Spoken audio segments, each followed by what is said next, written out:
नमस्कार जी। प्रस्तुत वीडियो में आप देखेंगे कि एक पंखे को दो जगह से कैसे चलाएं।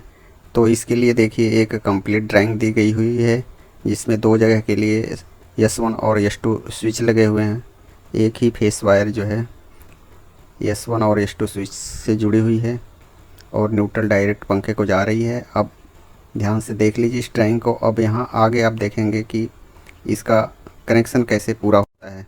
ये देखिए अभी जो है S1 स्विच से सर्किट पूरा हो रही है, यानी S1 स्विच ऑन हुआ है और फेस करंट पंखे को पहुंच चुकी है। ये न्यूट्रल पहुंच गई और इस तरह से S1 स्विच से पंखा चल पड़ेगा। अब आगे आप देखें कि S2 स्विच से पंखा कैसे चलेगा और कैसे सर्किट पूरा होगी। तो देखिए फेस की करंट S2 स्विच से होते हुए पंखे को पहुँच चुकी है और न्यूट्रल की करंट भी पंखे को पहुँच गई। अब इस तरह से पंखा हमारा जो है चल पड़ा। कुछ इसी तरह से फिर दिखाया गया है। दोबारा आप देख लें कि पंखा जो है S2 स्विच से कैसे चलेगा। फेस की करंट पहुंच चुकी है, न्यूट्रल की करंट पहुंचने वाली है। वैसे तो न्यूट्रल की करंट पहले से ही पहुंची रहेगी और पंखा हमारा चल पड़ेगा।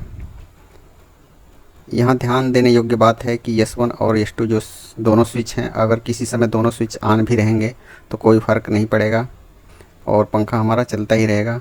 लेकिन अगर आप S1 स्विच ऑन करते हैं तो S1 से ही ऑफ़ करें और S2 स्विच से अगर ऑन करते हैं तो S2 से ही ऑफ़ करें, क्योंकि ये केवल एक ही स्विच से, जिस भी स्विच से ऑन होगा उसी से ऑफ़ होगा। अगर ये टू वे स्विच दोनों होते तो किसी से भी ऑन भी होता और किसी से भी ऑफ़ हो जाता, या किसी से ऑफ़ होता तो किसी से भी ऑन हो जाता। इस कनेक्शन में ये वन वे स्विच हैं दोनों, इसलिए पंखा जिस भी स्विच से ऑन होगा उसी से ऑफ़ होगा। आशा करता हूँ ये ड्राइंग आपको पसंद आई होगी, ये कनेक्शन आपको समझ में आ गया होगा। वीडियो देखने के लिए शुक्रिया, धन्यवाद।